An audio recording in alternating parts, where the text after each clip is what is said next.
امان نے غیر ملکی بینک میں وی پی کے عہدے پر فائز تھا، اچھی تنخواہ کے ساتھ مراد ملی ہوئی تھیں، خوش بخت شادی کے بعد بہت خوش تھی۔ اسے امان بہت چاہنے والا، نرم مزاج اور حساس طبیعت کا انسان لگا۔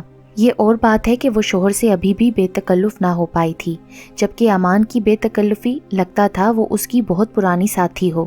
سسر بھی اپنی بہو کو اپنی بیٹی سے کم نہ جانتے تھے، جب بھی آفس سے واپس آتے اس کے لیے ایک مزیدار سی چاکلیٹ لاتے۔ بظاہر زندگی میں سکون ہی سکون تھا۔ ادھر ماں بھی اپنی بیٹی کی اونچی قسمت پر اسے سسرال والوں سے بنا کر رکھنے کی تلقین کرتیں، کیونکہ ان کو اپنی بہو کے معاملے میں کچھ اچھا تجربہ نہ ہو سکا تھا۔ خوشی کی بھابھی انتہائی منہ پھٹ اور فضول خرچ لڑکی نکلی۔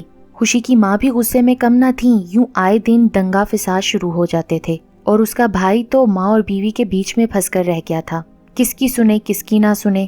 نہ تو اس کو بیوی کی آنکھ میں آئے آنسو برداشت ہوتے تھے اور نہ ہی ماں کا دل دکھا کر وہ سکون سے سو پاتا تھا۔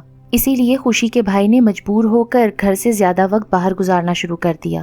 خوشی کو اپنے سسرال میں تو کوئی مسئلہ نہ تھا، مگر میکے سے ملنے والی ایسی اطلاعات اسے ڈرا دیتی تھیں، اسی لیے خوشی کوئی بھی اعتراض کیے بغیر گھر کے کاموں میں الجھی رہتی تھی۔ یہ حقیقت تھی کہ اگر وہ سسرال میں کسی کو مکمل طور پر سمجھ نہ پائی تھی تو وہ اس کی ساس کی شخصیت تھی۔ کبھی کبھی وہ اسے بہت اچھی لگتی، کبھی ان کی محبت ڈرامہ دکھائی دیتی، وہ کنفیوز ہو جاتی۔ یوں خوشی دل ہی دل میں ان کی اچھائی یا برائی کی جانچ کرنے پر تل گئی۔ او میرے اللہ! جلنے کی مہک سے خوشی کی آنکھ کھلی تو وہ کچن کی طرف دوڑی۔ ساس کو قیمے کی پتیلی میں چمچ چلاتے دیکھا۔ آج تو خیر نہیں، ماما یقیناً غصہ کریں گی۔ دل ہی دل میں خوف زدہ ہو گئی۔ خوشی بیٹا، میں نے قیمے میں تھوڑا سا دودھ ڈالا ہے، اس سے جلنے کی مہک نکل جائے گی۔ اصل میں امان کو جلا ہوا سالن بالکل پسند نہیں۔ کچھ آلو جو جل گئے تھے انہیں اس میں سے نکال کر دوسرے آلو ابال کر میں نے ڈال دیے ہیں، 5 منٹ دم پر رکھا ہے۔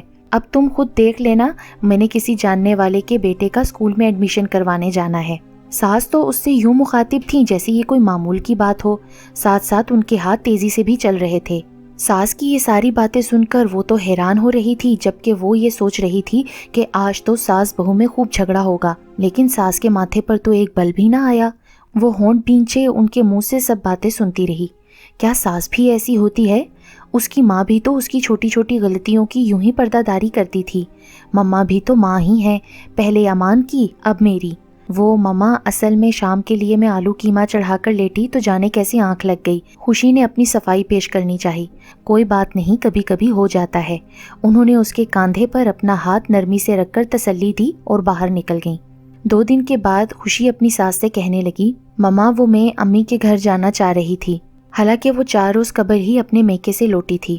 اصل میں خوشی کی امی کی شوگر اتنی بڑھ گئی تھی کہ وہ چکرا کر گر پڑیں، ایک ڈرپ بھی لگانی پڑی۔ خوشی کو اپنی چھوٹی بہن سے بات کرنے پر پتہ چلا تو اس کا دل اڑ کر وہاں پہنچنے کو بے قرار ہو گیا۔ اچھا، امان کے ساتھ شام کو چلی جانا، ساس نے جواب دیا۔ جی، پر میں وہ ابھی جانا چاہ رہی ہوں، امی کی طبیعت بہت خراب ہے۔ خوشی نے ان کی طرف التجائیہ نظروں سے دیکھا۔ خیر تو ہے دلہن؟ جی بس ایسے ہی ذرا شوگر کا مسئلہ ہے، اس نے بظاہر اطمینان سے کہا۔ وہ اپنے میکے کے راز اصل میں ساس کے سامنے کھولنا نہیں چاہتی تھی، پر اس کے چہرے پر چھائی اداسی کوئی اور ہی کہانی سنا رہی تھی۔ ہر گھر کے اپنے اپنے مسائل ہوتے ہیں، اگر دلہن مناسب نہیں سمجھ رہی تو مجھے مزید سوال نہیں پوچھنے چاہیے، ساس نے کریدنے سے گریز کیا۔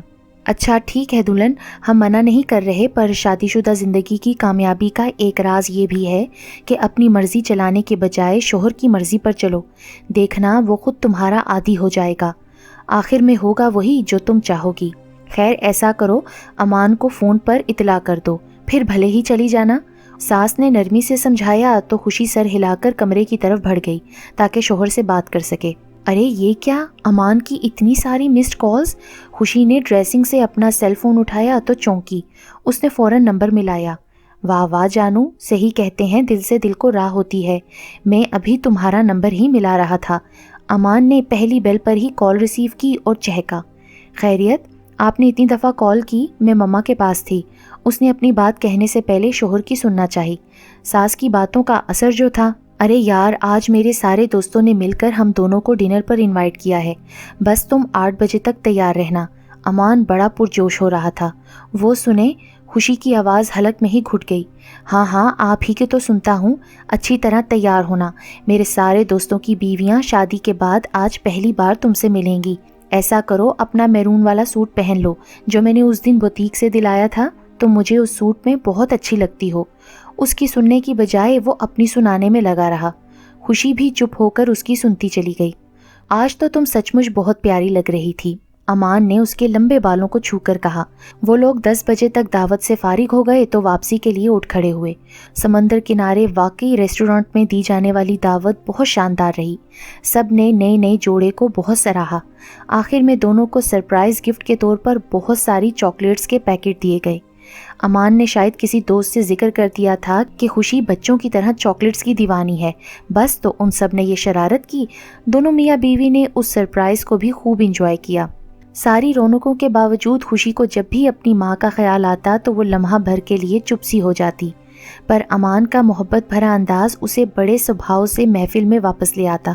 کیا بات ہے بڑی چپ سی ہو؟ امان نے اس کی مسلسل خاموشی پر اسے ٹوکا اور کار کا تیزی سے موڑ کاٹا۔ کوئی بات نہیں، بس تھک سی گئی ہوں، اس نے پھیکی سی مسکراہٹ چہرے پر سجا کر کہا۔ شوہر کا خوشگوار موڈ اور محبت بھرا انداز دیکھ کر اس نے دل ہی دل میں اپنی ساس کا شکریہ ادا کیا۔ اگر وہ ان کے مشورے پر عمل نہ کرتی اور امان کو بتائے بغیر میکے چلی جاتی تو شاید حالات اس کے خلاف ہو جاتے۔ امان ناراض ہو جاتا اور وہ الگ شرمندہ ہوتی، پر اس کی ساس کے خلوص نے آج اسے جیت لیا۔ وہ خیالوں میں کھوئی تھی کہ امان نے جھٹکے سے گاڑی روک دی۔ سامنے خوشی کی امی کا گھر تھا۔ یہاں اترو، مطلب آپ کو کیسے پتا چلا؟ خوشی کی سمجھ میں نہیں آیا کہ وہ کیا بولے۔ اس کی آنکھوں میں خوشی کے موتی چمک اٹھے۔ محترمہ اب اندر بھی چلو، سالی صاحبہ کب سے چائے کو ہلکی آنچ پر رکھ کر بیٹھی ہوئی ہیں، ساتھ ساتھ وہ بھی جل رہی ہوں گی۔ امان نے اس کا ہاتھ پیار سے تھام کر اسے گاڑی سے اترنے میں مدد دی۔ امان آپ کتنے تیز ہیں، جب ہی تو یہاں آنے سے قبل فون پر کسی سے ہنس ہنس کر بات کر رہے تھے، یقیناً میری بہن کو فون کیا ہوگا۔ خوشی نے اپنے شوہر کو دیکھا اور ناز سے کہا، تمہاری امی میری ماں جیسی نہیں ہے کیا؟ ان کی طبیعت خراب ہو اور میں انہیں دیکھنے نہ آؤں، ایسا کیسے ممکن تھا؟ خوشی نے مسکراہٹ سے اپنے شوہر کو دیکھا اور ماں کے گھر کے دروازے پر بیل بجانے لگی۔ شوہر کے چھوٹے سے اس عمل نے اس کے اندر نئی توانائیاں سی بھر دیں۔ امان کا اس کی ماں کے لیے یوں حساس ہونا، رات گئے میکے لے کر آنا، خوشی تو جیسے ہواؤں میں اڑنے لگی۔ اسے لگا اب دونوں کے دکھ سکھ سانجھے ہو گئے ہیں۔ امان صاحب اپنی ساس کو سختی سے صحت کا خیال رکھنے کی تاکید کر رہے تھے اور ساس سر جھکائے داماد کی پیار بھری ڈانٹ سنتے ہوئے مسکرا رہی تھیں، اور خوشی کی نگاہیں ان دونوں پر سے ہٹ نہیں رہی تھیں۔ یا اللہ تیرا شکر ہے۔ تہجد کی نماز ادا کر کے خوشی کی ساس جائے نماز طے کر رہی تھیں کہ ان کی نگاہیں بے ساختہ امان کے کمرے کی طرف اٹھ گئیں اور وہ اپنے بیٹے کے کمرے کو دیکھ کر مسکرا پڑیں۔ جو لوگ دوسروں کی زندگیوں کے لیے باعث راحت ہوتے ہیں ان کی زندگی بھی سکون سے معمور رہتی ہے۔ خوشی کی ساس نے زندگی میں ایک بات سیکھی تھی کہ اگر شادی شدہ بیٹے کو ہمیشہ کے لیے اپنا بنانا ہو تو پہلے بہو کو خوش دلی سے اپنا لو، بیٹا خود بخود آپ کا ہو جائے گا، ورنہ بہو اور ساس کے بیچ جاری چپکلش کبھی کبھی اتنی خطرناک ہو جاتی ہے کہ یا تو مائیں اپنے بیٹوں کو کھو دیتی ہیں یا بیویاں اپنے شوہروں کے دلوں سے اتر جاتی ہیں۔ یہ وہ رشتے ہیں جو ایک دوسرے سے الگ نہیں ہو سکتے۔ جب جینا مرنا ایک ہو تو کیوں نہ دکھ سے مرنے کی جگہ خوشی سے جی لیا جائے۔ خوشی کے ساس کے خلوص نے آج نہ صرف ان کی بہو کا دل جیت لیا بلکہ بیٹے کے دل میں ان کا مان مرتبہ اور بڑھ گیا۔ اپنے گھر کے اچھے ماحول کے لیے انہوں نے سب سے پہلے اپنی ذات سے جنگ کی، رشک و حسد کے جذبے سے دامن چھڑایا، یوں کچھ ہارے بغیر سب کچھ جیت گئیں۔ وہ اب ایک فاتح کی طرح سر اٹھا کر اپنے کمرے کی طرف جائے نماز کو سائڈ پہ رکھتی ہوئی بڑھ گئیں۔